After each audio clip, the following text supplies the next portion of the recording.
Good evening, everybody, and welcome to tonight's live stream of New Haven Symphony at Home. So happy to have the pleasure of your company for the next few minutes.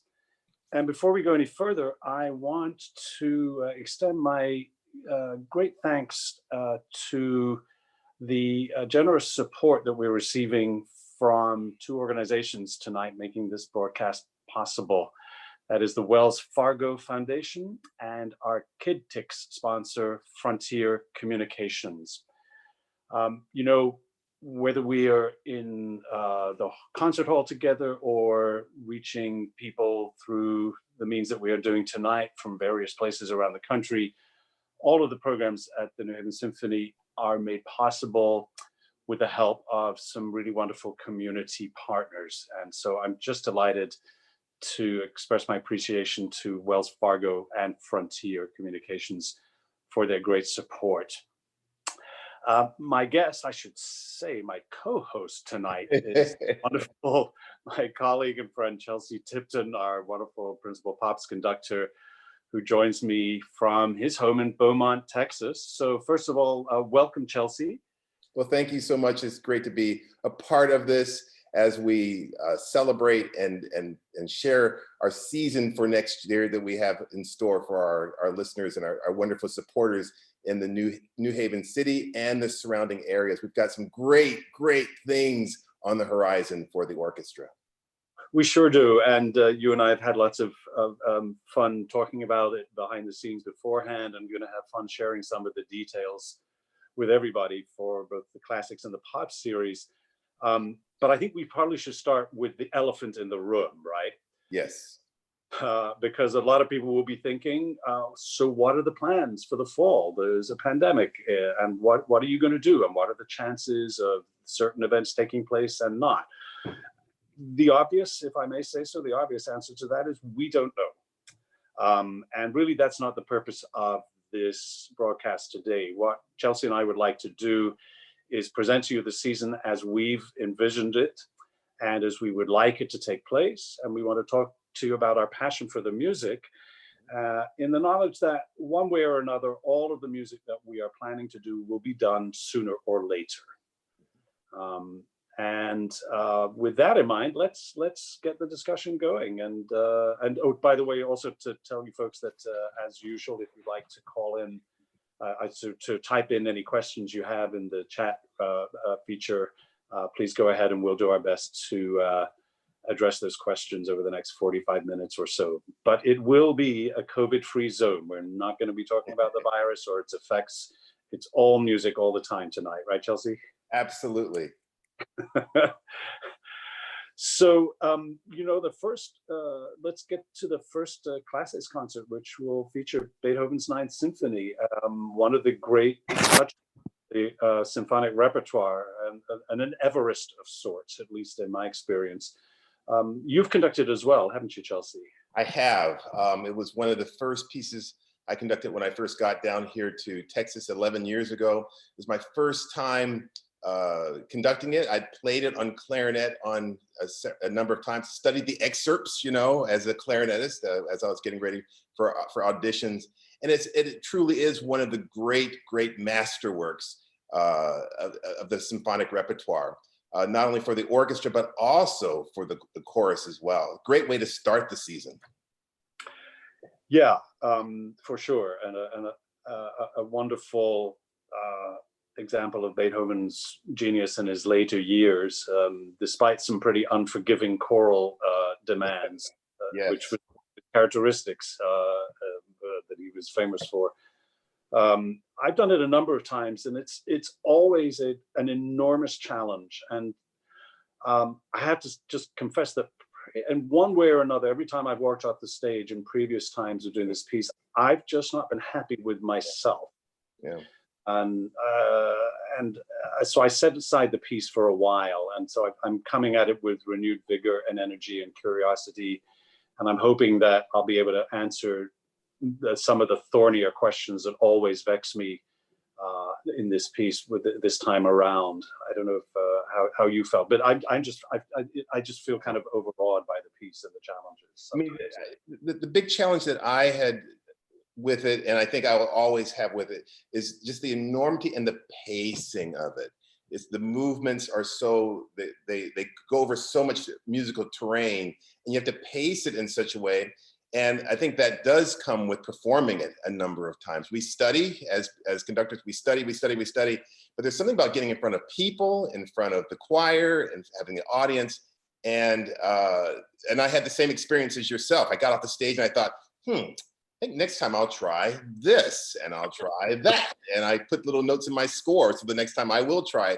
And some of those will work and some of them may not. But it's one of the great, as I said, one of the great masterpieces. I'm so glad we're starting the season off with that. Yeah, I mean, it's a great opening salvo.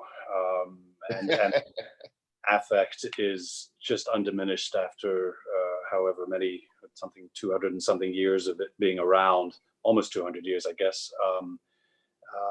And if one more thing I do love about it too is that you have the Yale Glee Club joining you, and the Heritage Chorale of New Haven. Again, these are organizations from our community that are coming to join us on stage. We are the New Haven Symphony of the New Haven area, and they're coming to join us on stage as one. And what a great message that sends as we're going through these struggles. You know, music has been around for centuries, and it's endured wars, it's endured pandemics, and we will get through this. And that's a great way to open up our season. I'm so glad you selected this work. Well, I'm glad you agree with that. And the central message of the piece ultimately is all about coming together. And so bringing these various elements of our community together seems to me a natural partner for the Beethoven. And so, yeah, it's again, challenge accepted, I guess, and I brought it upon myself. So it's a never-ending process. I get it.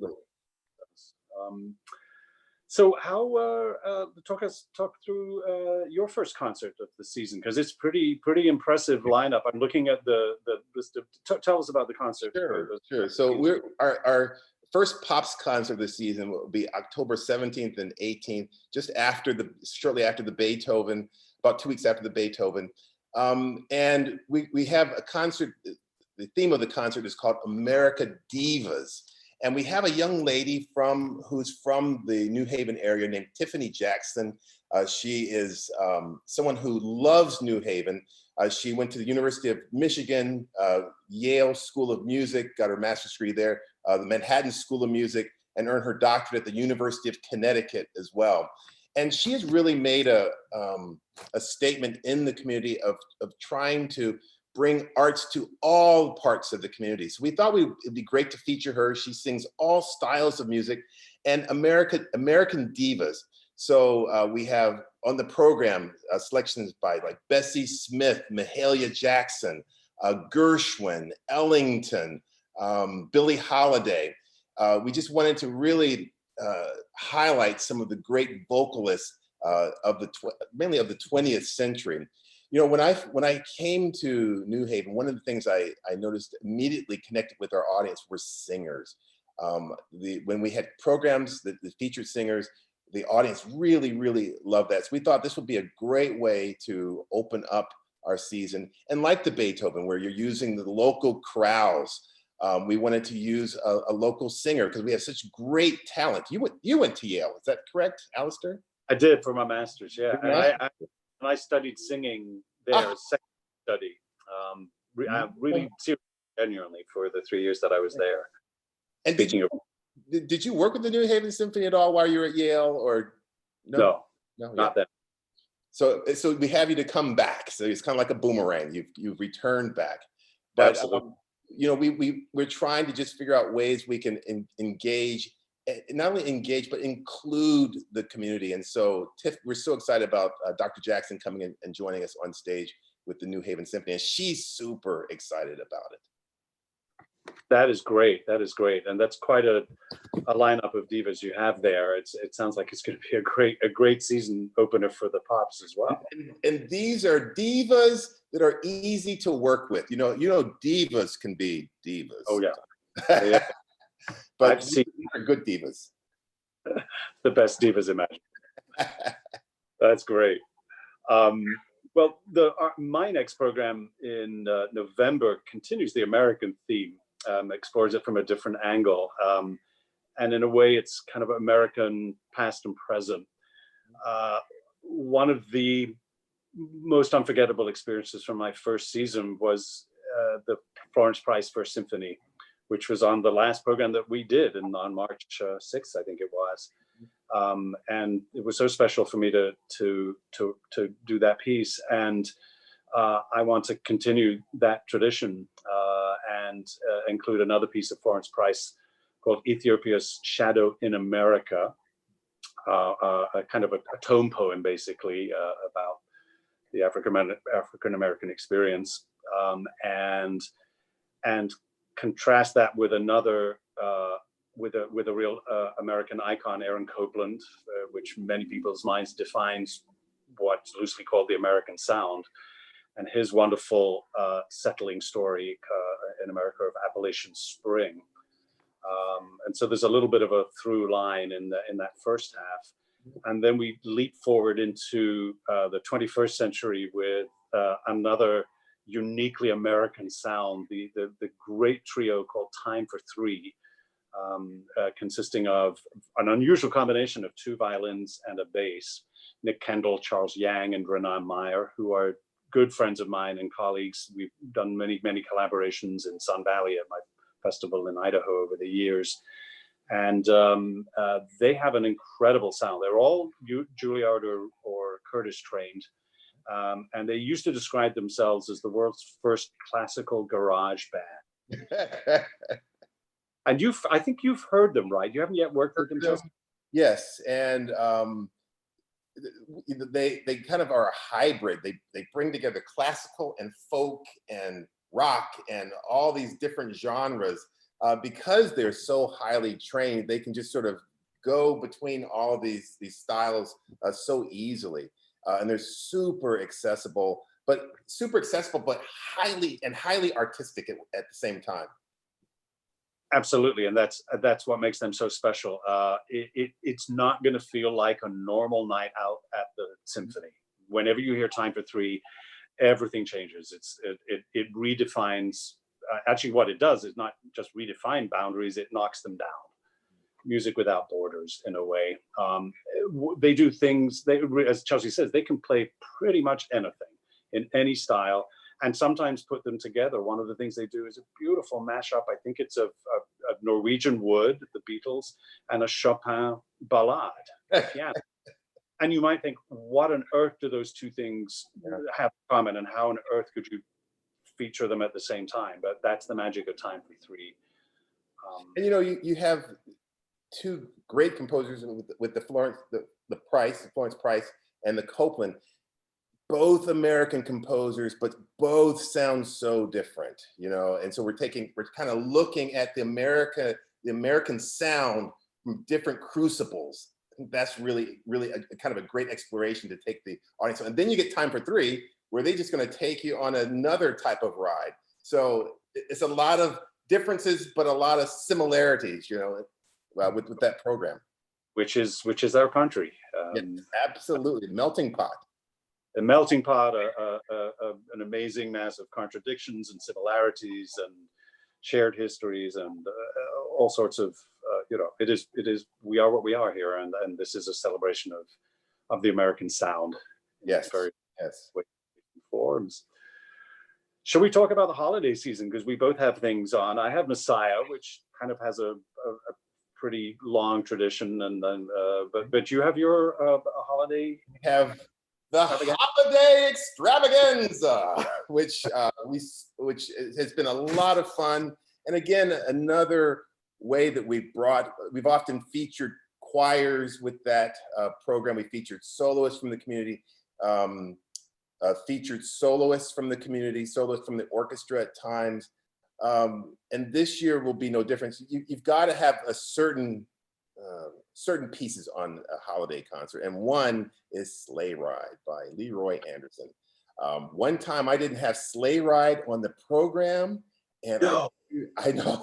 I jumped on the way to my car from some of the ladies at the concert. And so we've got to always have Sleigh Ride.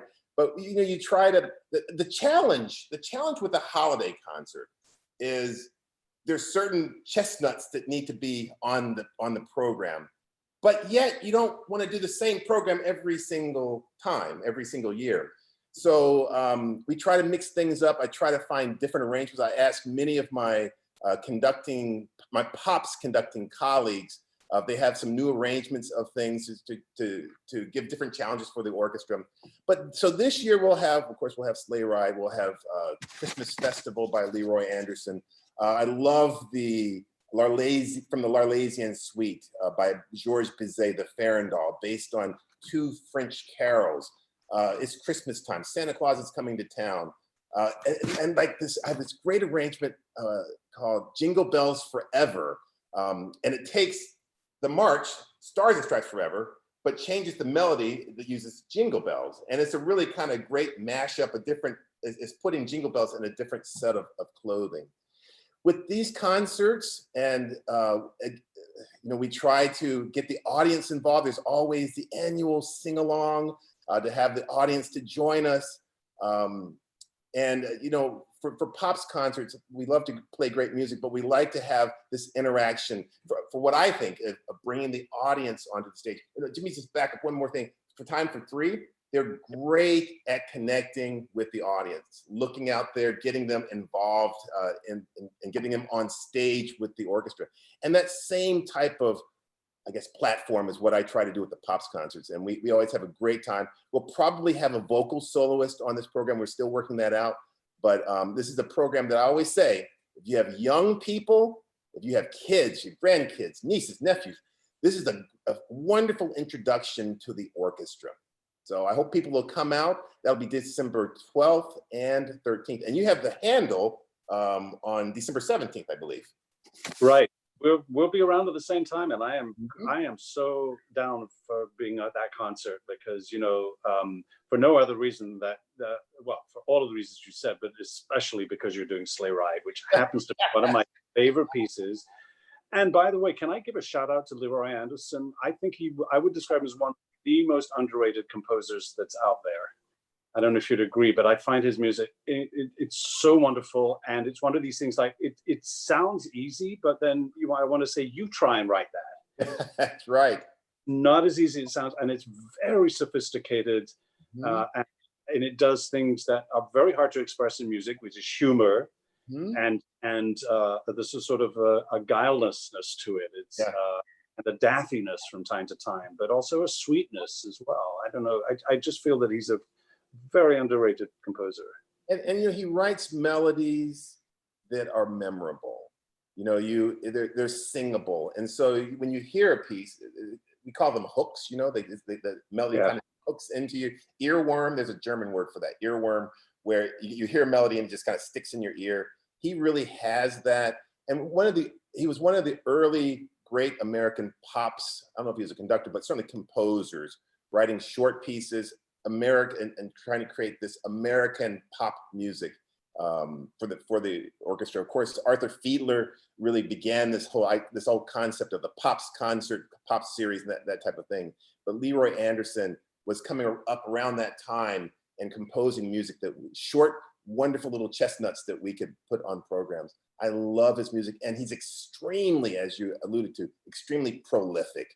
Wrote a lot of music, a lot of good music. It's just there's a real wonderful trick to be able to write a miniature masterpiece. Yes. Pieces are 3-4 minutes long, and they know exactly how long to stick around and do their thing, and then wave goodbye. Yes. And he gives something for everyone to play.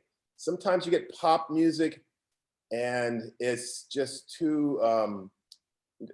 Maybe one or two instruments are playing the melody, and then everyone else is playing long notes. But no, he keeps everyone involved, so it keeps it interesting for the entire orchestra. So it's fun to play, and we always feature one or two, definitely Sleigh Ride. Usually, like I said, this one will have Christmas Festival, which is a collection of Christmas carols. Great way to open up the concert. So we want people to come out. That'll be December 12th and 13th. We do our concerts. Our concerts, you're in Woolsey Hall for your programs. for us, we're in Hamden and Shelton High School, and we've had a great relationship with the school system. We had to move from the middle schools because the audiences kept growing and growing. And so we've moved to those larger locations. So we want people to really come out and join us. It's going to be a great holiday extravaganza. Wonderful. Gosh, I'm sold. Sign me up. Come on down. I'll be there with jingle bells on. Yes, yes. And if you, well, I was gonna say, if you want to conduct, yeah, you can conduct. But yeah, come on down, and you the handle. So who will you do the Messiah with? Well, we're working on a course. We're not yet able to announce that officially, but it's going to be fun. It's going to be intimate, and I hope athletic. Yeah, definitely looking forward to. Nice. Let's go to the new year, shall we? Because I'm very excited about the next concert, which consists of 3 pieces. On the first half, there's Jennifer Higdon's Blue Cathedral, followed by Stravinsky Symphony in 3 movements. And somewhat unconventionally, occupying the second half is a concerto, the Tchaikovsky Violin Concerto, which some people may be familiar with. Our soloist, Vadim Gluzman, he was a previous guest a couple of weeks ago. And one of the reasons I'm putting the Tchaikovsky in the second half is I know how Vadim plays this piece. Yeah. And it's an equivalent of a mic drop. It's like, I just, it's very, very hard to follow that. So I actually started with that as nice. as the anchoring the program. And so the second half, the first half is more a study in contrasts. Jennifer Higdon's music I admire greatly. She's at the forefront of living American composers. And this is a very beautiful and contemplative piece she wrote in memory of her brother. And it's a very gentle, reflective space that is a lovely memory of a dear person in her life.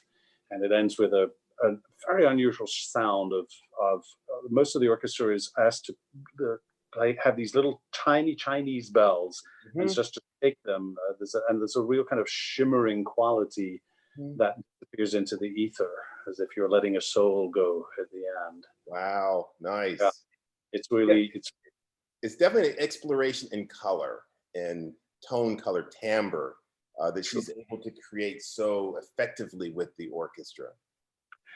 And so sometimes I like to do a complete 180 and have a utterly different piece, and that's where the Stravinsky Symphony 3 movements comes in, because it's a very it has exciting, propulsive rhythmic qualities to it.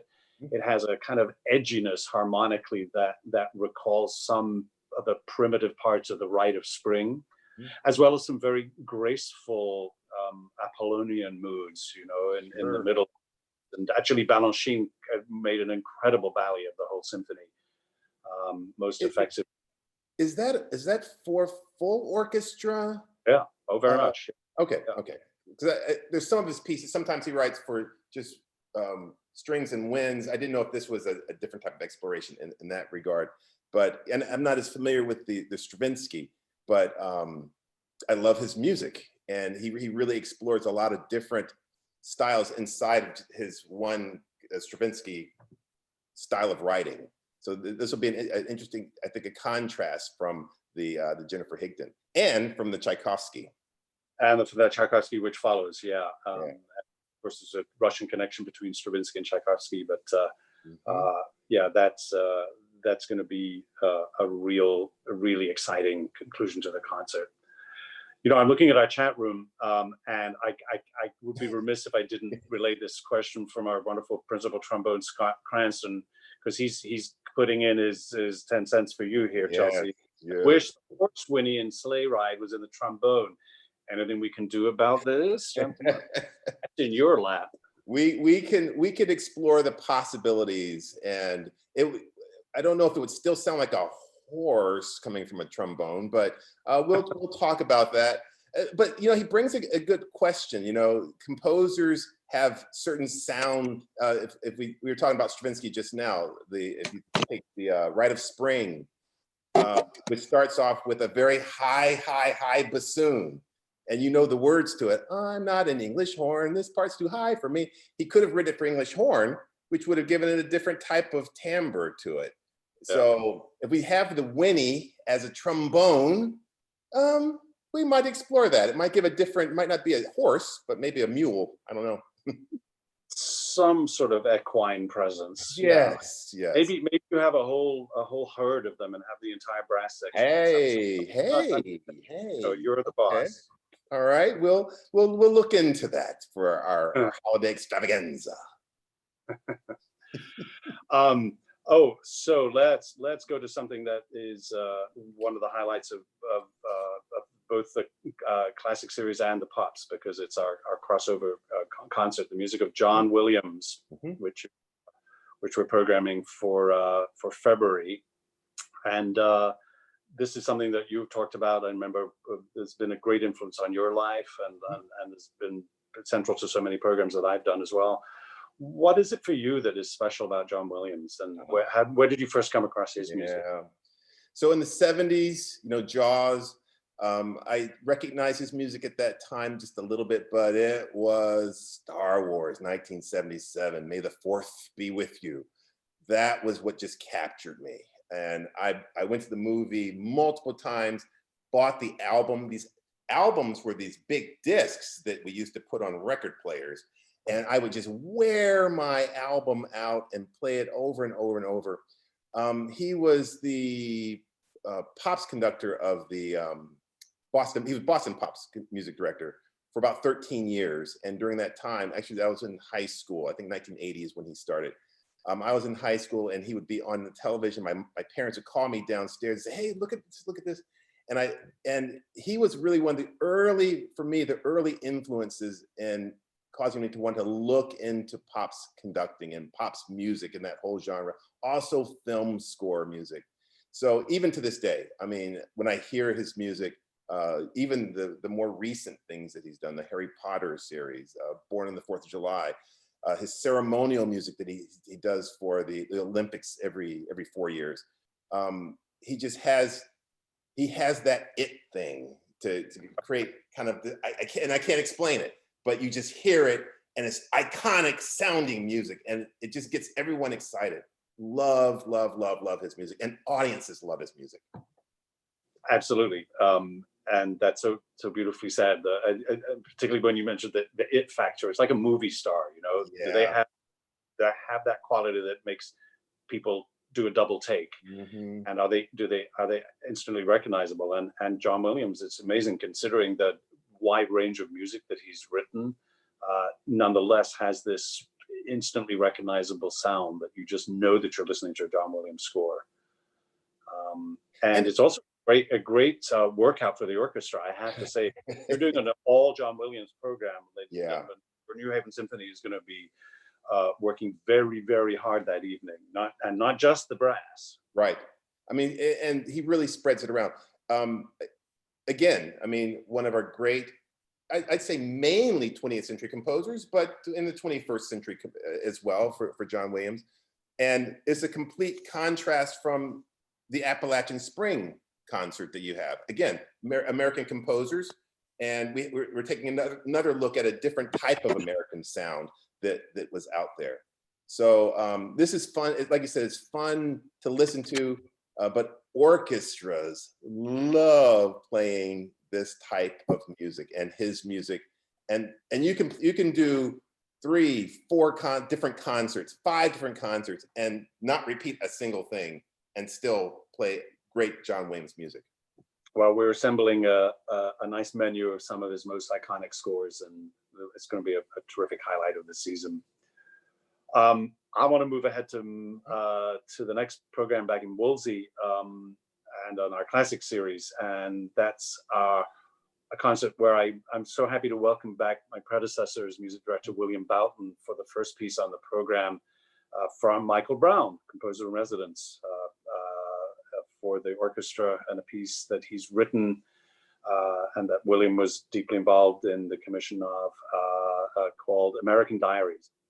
And that kicks off that program, followed by one of the staples of the repertoire, 19th century repertoire, the Brahms double concerto, where we're Right. welcoming back Ty Murray and Mm, introducing a wonderful young cellist at the beginning of his career, Elliot Sterling.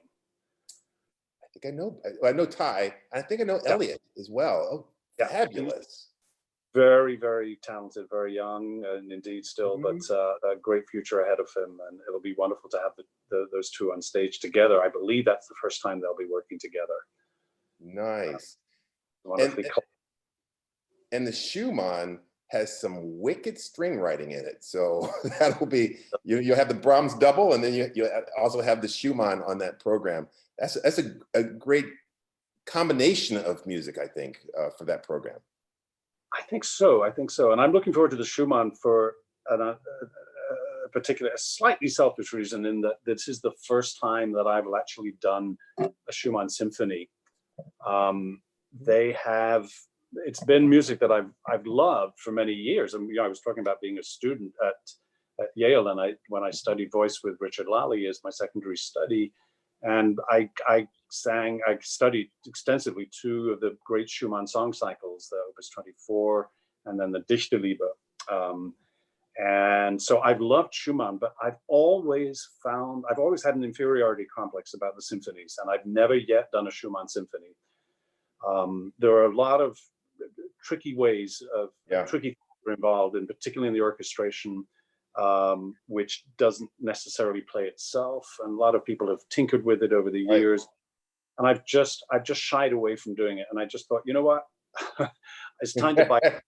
I actually played the Rhenish Symphony, the third symphony that we're going to be doing, as a student, as a kid, Mhm. and flute. So I know it from the inside as an orchestral player, but it's the one that I feel I have the closest path, the most narrow path into. I don't know if the Schumann symphonies is figured in your repertoire yet. I So no. Clarinet and piano, I've done, that's my main involvement with Schumann, but I love his symphonies, and I have the same complex as you mentioned about doing them, to be honest with you, because they're tough, and getting the right sound, and like you said, some conductors reorchestrate things. Sometimes they double the winds to try to make certain sounds come through, but great music. it's wonderful. So I'm looking forward to dipping my toe into the Schumann pool. Welcome. And then in April, we'll be returning to music of Dvorak, which was on our last program with the cello concerto before this all struck. And one of his sunniest pieces anchoring that program, the Eighth Symphony. Just a feast of beautiful tunes. Yes. Dvorak really knew how to write some memorable melodies, and this piece just seems to be brimming with them from the very first note to the last. And there's a kind of naivety and youthful energy piece that I really love. And warmth to it. I mean, just how he starts with the cellos and that first theme, there's just a warmth to the piece. Great melodies, great. It does a wonderful job of showcasing the orchestra as well, all the sections of the orchestra throughout the piece. And then on the first half, we are doing more music by the wonderful Jessie Montgomery, who opened the first season for me in October of last year with her piece a piece called Banner for string quartet and orchestra. Another piece of hers for strings called Starburst will open the program. And we'll follow it with featuring another one of the wonderful members of the New Haven Symphony as soloist, our principal percussionist, Aya Kaminaguchi, who will be playing a marimba concerto by the composer Séjourné. And it's always, I think it's always wonderful when we can feature the members of the orchestra. They play as a collective.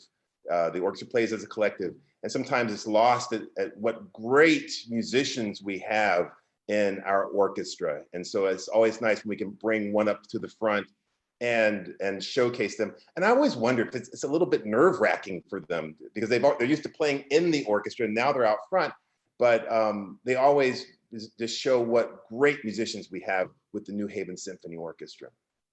Absolutely, it's an extraordinary collection of women and men that are just so virtuoso on their instruments, and as you say, oftentimes they're in the back of the orchestra, like the percussion section. Right. It's not Right. not able to have somebody featured up front and center. So I'm really looking forward to that and giving Aya the spotlight that she deserves. I mean, it's going to be terrific. Fabulous. Let's go to your season finale and then my season finale. Okay. So we're going to conclude May 22nd, 23rd with just classic, the classics of Rodgers and Hammerstein. The great team. Again, we'll have vocal soloists joining us. I mean, what can you say about them? My Favorite Things, Climb Every Mountain, Do, Re, Mi, Oh, What a Beautiful Morning, A Wonderful Guy, Soliloquy, just countless tunes. You know, we talked a little bit about Leroy Anderson and Rodgers and Hammerstein of creating just music that you can just hear and listen to and just immediately associate with various periods in your life. Rodgers and Hammerstein does the same thing. And so we wanted to close the season with featuring some local singers from the New Haven area to join us on stage. And again, you know, the Pops audience loves to hear vocal music, and we've got just phenomenal singers in the community. So we want people to come out. And again, if it's a wonderful introduction for young people to the world of the orchestra and the world of vocal music. And my mom, when I was growing up, she said, "You need to sing in choir, Chelsea. You need to sing in choir." I said, "I don't need to sing in choir. I'm a clarinet player." Boy, do I regret that. You know, she also said I should play piano, and I didn't play piano. So I played clarinet, but I'm always playing catch. I always feel like I'm playing catch up when I work with vocalists. But you learn things over the years. And this is just a wonderful program. You know, people often ask me when I'm in New Haven, they say, "So when did y'all start rehearsing? Have you been rehearsing for a couple of weeks for these concerts?" And you know, again, a testament to the amazing musicians. We usually have just one rehearsal to put this together, maybe two sometimes, but oftentimes it's just one. Couldn't do that with an orchestra that doesn't come in prepared and with really fine musicians. So that's why it's such a pleasure for me to come and work with the orchestra. I'm in my, just finished up, I believe, my sixth season with the orchestra. And we're just having a great time. So we're gonna close things out for us with the music of Rodgers and Hammerstein. Now you were a vocal major, is that right? Not a vocal major, no. When I was in grad school at Yale, I was the conducting major, but I did voice secondary study. Okay. Have you sung Rodgers and Hammerstein then? You know, no, I haven't. So maybe I can sneak in the back. we could do a duet, you know. Yeah, it's fun. And you know, I would like to see if I could find something. It would be great if we could figure out a way to do like a sing-along of one of the pieces on this with the audience joining us. And this type of music really lends itself well to that type of thing. Again, our goal of trying to get the audience as involved as possible with the orchestra. So that's how we're going to close things out. You know, I take it back. I have sung Rodgers and Hammerstein. I sang Some Enchanted Evening at my wedding reception. Well done.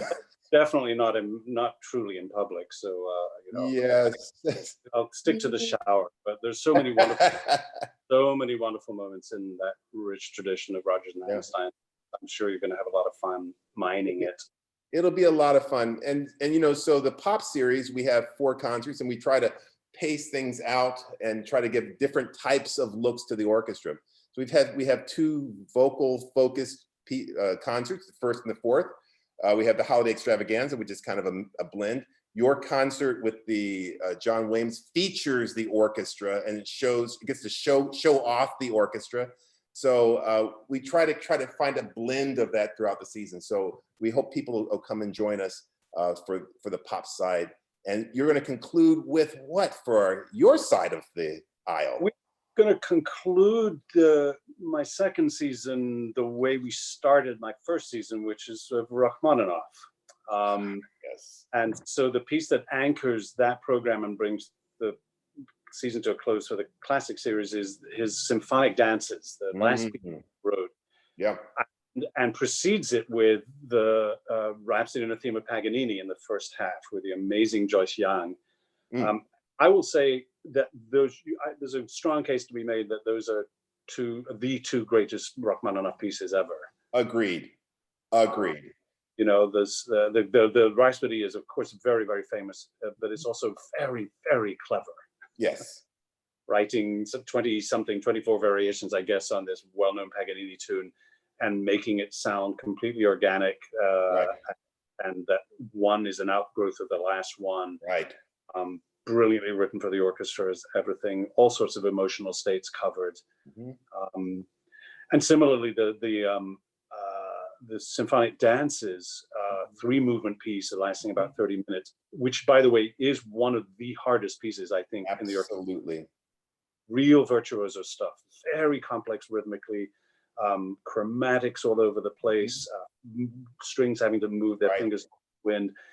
And there's also a great emotional range. There's the typical Rachmaninoff great tune with a capital G and a capital T that you hear in the first movement. But there's also a lot of menace underneath the surface and a lot of dark along with the light. Yes. And then in some ways an emotionally ambiguous ending. It can be, sometimes people think of it as triumph. Sometimes people see it as a little more grim. But it's an amazing piece. Do you let the tam-tam ring at the end? Okay. So Chelsea's bringing up one of the big sort of repertoire. So this last movement builds itself up into a frenzy. He quotes yet again one of the mantras of his entire compositional life, and that is the Dies Irae. Yes. And it's built into this frenzy, and a couple of 2-3 sharp chords happen. The last few of which include the tam-tam, and the last chord in the full orchestra is written as a very short 8th note, but in the tam-tam it just says a dotted quarter. And the question is, do you let it ring longer than everybody else? And, but honestly, I don't, because it produces, every time I heard it, when the tam-tam goes on, the orchestra's finished, you just hear this. Right. It just produces immediate mass confusion in the audience. Right. Who's not sure if they're supposed to clap or not. Some people start to clap and they think, oh, no, I've come in too soon. And then there's an awkward silence. It's just, it may not be what Rachmaninoff intended, but I just have them cut off pretty much with everything else. And then it just takes the out of it. Because it's like deflating a balloon. It really, it does offer confusion for the audience. And it's such, like you said, such a powerful ending. And I would love to have a seance and ask Sergei, what were you thinking? I mean, that's one of the things about doing music by living composers, is you can say, hey, what were you thinking here? What were you thinking there? How does this work? How does this fit together? Right. Are you absolutely sure? Right. You want to do this. Because here's what going to happen if this actually happens. That's what I would say to him. Yeah. Okay, but I'm pretty sure this is what the audience reaction is going to be, and I'm not sure that's what you want at the end of the day. But anyway, I want a big shout out for the first piece on that program from Gabriela Elena Frank, Peruvian-born composer now living in the San Francisco Bay Area. A brilliant piece of hers called 3 Latin American Dances, fitting in with the dance theme of the second half. And this starts off with a great and obvious immediate tip of the hat to West Side Story, but it's flavored with wonderful taste and style, and again something to get your feet tapping. Does it have lots of percussion? I'm not familiar with it. It has a kitchen sink for percussion in there. Yeah, nice. We're gonna be spreading out onto I think on that concert. It's gonna be a nightmare to put all of the instruments on stage, but we'll cram them all in one way or another. What an exciting ending! What a great and this concert really again features our amazing orchestra and our amazing musicians. Both those Rachmaninoff pieces, my two favorite composers, Gershwin and Rachmaninoff. I mean, I just love, and the symphonic dances, one of my top 5 favorite pieces in the whole world. It's just incredible. And the writing, the woodwind writing for it, the complexity of it, the pacing of it, great stuff. Great stuff.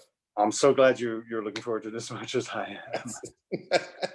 Well, that seems like a pretty good place to stop. I over here in the West Coast, it's almost dinner time, and I would hate for the rest of the broadcast to feature my rumbling stomach. So I better get off when that happens.